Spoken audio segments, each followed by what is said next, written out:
Ano sir eh, yan pa yung orient sa amin sir eh. Actually, ano mo ba kung kanino galing yan? Kanino galing? Anong store? Ano po ma'am, sa China po. See? Ano yan ma'am? Mr. Who po, hindi po alam eh ma'am. Ano? Ramdamin mo. Wala po ma'am, nakabox po ma'am eh. Nakabox po. Magkano yan? 588 pesos po. Ano na? 588 po. 588. Opo. Pag ganyan, kailangan ko makita. Hindi dapat ako bababa ka. Sige po ma'am. Anak ko yun. Sige po.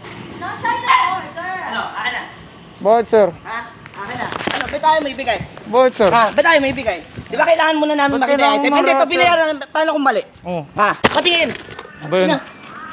Wala nang ganyan sir. Babayaran namin. Ilang shopee nagdi-deliver dito ah. Sir. Nakakaloko Tatrabaho kayo. lang naman ako sir eh. Sinusunod ko lang yung trabaho ko sir. Trabaho mo. Saan ka nakakita na item na hindi may bibigay? Di pa naman bayad sir eh. Bayaran ko sa'yo. May makukuha ko? Sige po sir. Paano kung mali? Pwede pa naman po ibalik eh. Ano ah? Nakita nyo na. The fucking item is the fucking open! Hinilan niya sir, kaya po Hindi na nabuksan. ko! Gago! Nabuksan po yun sir, oh. Hawak-hawak ko. Hindi na ko daw!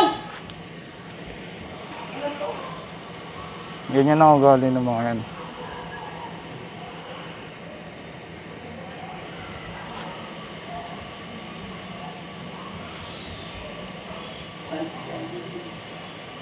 Shansi, lahat ng item na sila galing. Sino yan? Check it out kung kanino galing. Lahat halos ng item ganyan. Pakita na sa atin na meron tayong Shopee na hindi binayaran. Okay? Now, alam niyo yung contact number niyan? Tawagan mo Shopee mismo ngayon. Call the Shopee now ngayon. Bago mo bayaran yan. Trabaho lang daw eh. Call the fucking Shopee now.